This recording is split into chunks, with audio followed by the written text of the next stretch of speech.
Magandang gabi. Ako ang inyong kasoko, Gas Abelgas. Pakinggan natin ang mga salaysay ng mga taong kasapi ng project nyo ukol sa kanilang nakagigimbal na karansan. Ito ba'y katotohanan o gawa lang ng kanilang malilikot na pag-iisip? Kayo na po ang siyang humusga sa mga taong ito na baka tila nahihibang na lamang.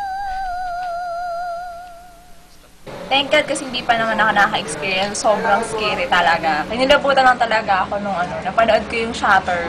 Kasi sobrang grabe, nakakatakot siya. Tapos yung girl pa doon, parang nagpapakita siya everyday dun sa guy. Tapos yung pala yung girl nakapatong dun sa balikat ng guy. Kaya ganun siya kabigat nung nagpatimbang. Yun, so, ayoko na talaga siyang panoorin. Sobrang scary. Kami nagpapaumanhin na hindi naman pala ito tunay na karanasan ni Ning. Napanood lang pala niya to sa DVD na binili niya sa Quiapo kahapon. Pakinggan naman natin ang aming pangalawang nakapanayam. Kami umaasa na ito ay tunay na karanasan.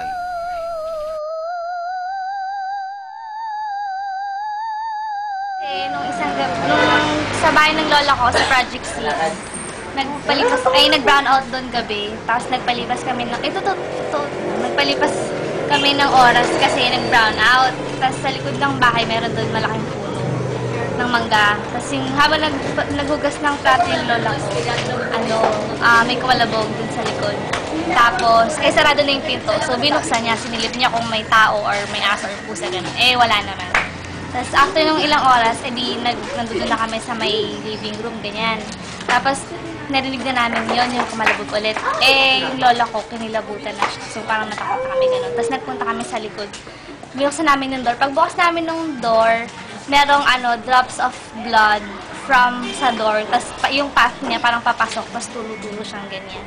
Yun, syempre, natakot kami. Kasi wala namang naglinis ng bobby or stir kahit kasi vegetable yung kulang namin nung gabing yun, gano'n.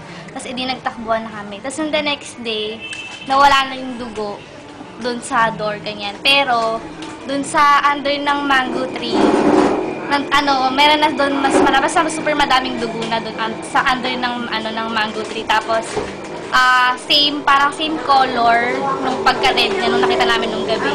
Yun, tapos pinablesan yung likod tsaka yung mango tree. Hindi naman ako natakot sa kwento nito. Nagutom lang ako. 2 panayam na ang pumapalpak. Nahihiya na po kami sa inyo. Tunghayan naman natin ang aming pangatlong kapanayam.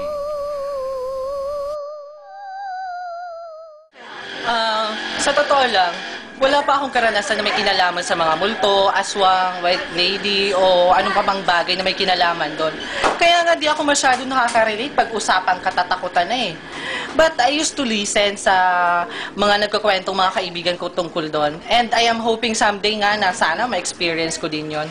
Pero mas gusto ko yata na ako na lang yung manakot sa mga kaibigan ko kasi parang iba yung feeling kapag ikaw mananakot tapos makikita mo sila na alam mo yon yung reaction nila tapos after that thing magkakataon.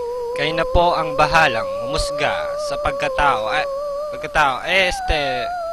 kwento ng binatilyong ito. Nakadidismaya, di po ba? Wala na kaming mukhang ihaharap sa inyo. Kaya wala na kaming choice kundi ilabas ang aming pambato.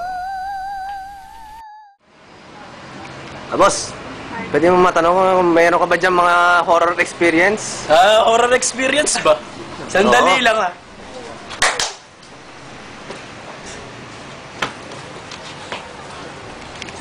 Sandali lang.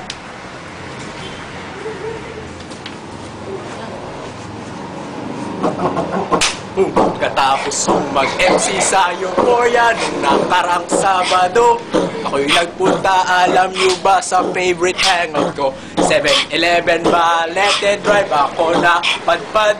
Walang katao-tao doon, and yo, it was so sad na may biglang pumasok, isang chick, ang ganda. Nakakainis, walang mintis, pati na kutis niya. Mata niya ay kulay brown, meron siyang brace sa ngipin, kamukha siya ni Rita Avila kung iisipin. Katawan ay 36, 24, 34. Sa panong paraan kaya ako makakascore? Magaling siya pumorma, suot niya ay lingerie. Nang lumapit siya sa akin, nakalutang siya sa floor, kaya lang nagsabi, "Hey girl, I like your style." Siya'y kumagat din kumindat at nagpakita ng smile. Tinanong niya ako, "Hey, are you Maki Leo of Euphoria?" Sumagot siya, "Hi Maki, my name is Binibirocha." Binibirocha, Binibirocha. You know what? Talagang makakakot ka. Binibirocha, Binibirocha. In love ako sa beauty niya. Break it down. Champion. Splendid. Excellent. Ito ang makabagong horror experience na hinahanap ng mga nakararami. Subaybayan muli ang mga tagpong ito. Muli, ako po si Gas Abelgas.